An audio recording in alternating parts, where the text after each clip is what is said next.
pasamos a estudiar los factores de riesgo derivados de las condiciones medioambientales, donde analizaremos en primer lugar los factores físicos, como el ruido, las vibraciones, radiaciones, temperatura e iluminación. También veremos cómo afectan a la salud de los trabajadores los factores químicos y los factores biológicos. Comenzamos por los agentes físicos y el primer factor a estudiar será el ruido. El ruido se define como un sonido no deseado y molesto que puede provocar daños en la salud.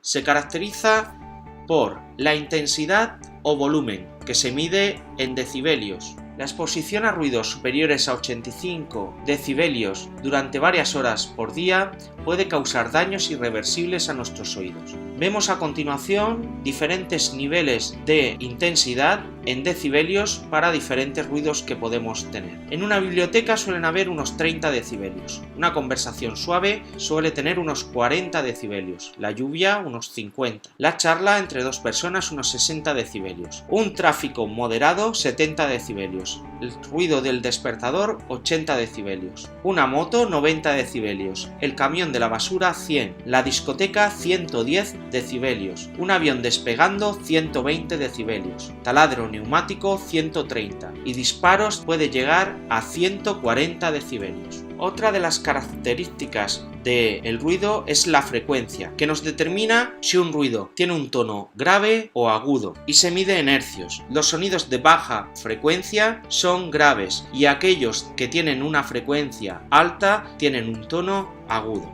El ruido puede ser de tres tipos: continuo, discontinuo o de impacto. El ruido continuo es aquel que se mantiene constante, no cambia. Para su medición se utiliza un sonómetro. El ruido discontinuo es aquel que se presenta de forma intermitente. Para su medición se utiliza un dosímetro, que calcula el nivel medio de presión acústica al que está sometido un trabajador, es decir, la media de decibelios a la que está sometido un trabajador durante un periodo de tiempo determinado.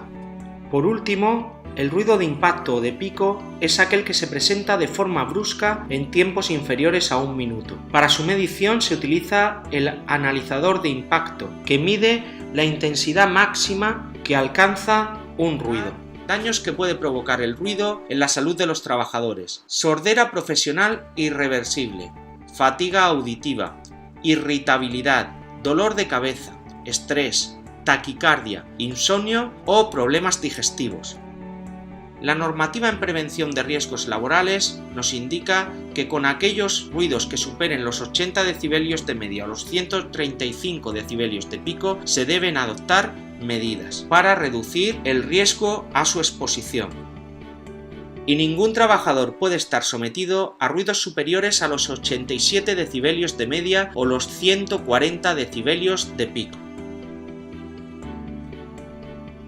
Las medidas de prevención y protección a adoptar para combatir el ruido son, en primer lugar, llevar a cabo medidas técnicas y organizativas, sustituir la maquinaria que emita ruido por otra que no lo haga, mantenimiento y revisión, disminución del tiempo de exposición de los trabajadores, organizando rotaciones entre los mismos para que estén el menor tiempo posible expuestos al riesgo, insonorización de locales y talleres, evaluar el nivel de ruido cada 3 años si supera los 80 decibelios y todos los años si supera los 85, realizar reconocimientos médicos periódicos a los trabajadores cada 5 años si el ruido supera los 80 decibelios de media o cada 3 años si supera los 85 decibelios, señalizar las zonas donde haya riesgo por ruido y señalar también la obligación de utilizar protectores auditivos, informar y formar a los trabajadores sobre los riesgos que entraña el ruido en el trabajo y sobre las medidas de prevención y los equipos de protección a utilizar. Siempre que el ruido supere los 80 decibelios se debe entregar equipos de protección individual a los trabajadores como tapones, orejeras o cascos antirruido. Estos equipos serán de uso voluntario para los trabajadores. Y si el ruido supera los 85 decibelios, el uso de los equipos de protección individual será obligatorio para todos los trabajadores expuestos.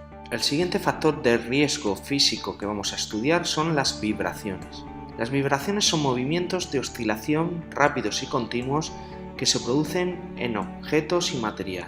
Su valor fundamental es la frecuencia, que se mide en hercios y que representa el número de veces que se produce la oscilación por segundo.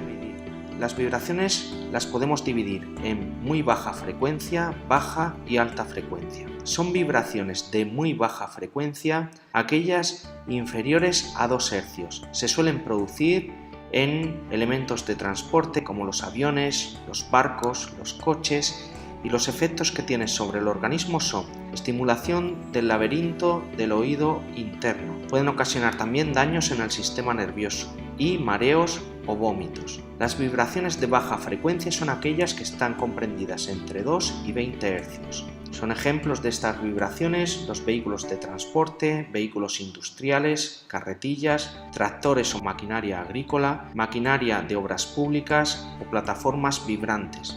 Los efectos que puede provocar sobre el organismo son lumbalgias y hernias, dificultad de equilibrio o trastornos de la visión. Este tipo de vibraciones se suele transmitir por todo el cuerpo, por lo que puede provocar lumbalgias o hernias, dificultad de equilibrio, trastornos de la visión, etc.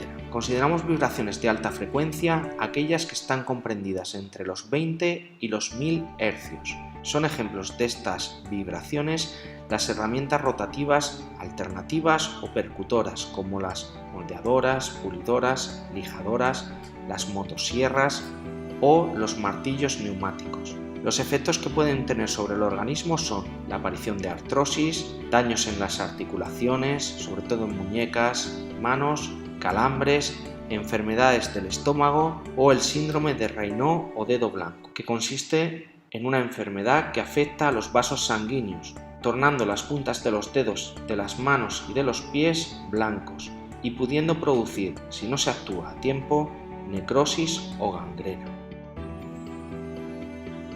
Las medidas de prevención y protección a adoptar para luchar contra las vibraciones son, en primer lugar, el diseño de maquinaria y herramientas con amortiguadores y elementos antivibratorios, utilizar asientos antivibratorios en los vehículos, realizar un mantenimiento adecuado y revisar las máquinas y herramientas que pueden presentar vibraciones, realización de pausas y descansos, rotación de personal con el objeto de reducir el tiempo de exposición, informar y formar a los trabajadores sobre el riesgo y las medidas de protección y prevención a adoptar, y utilizar equipos de protección individual como los guantes antivibración, zapatos o botas con suelas de goma o fajas para evitar la transmisión de la vibración a través de la columna vertebral.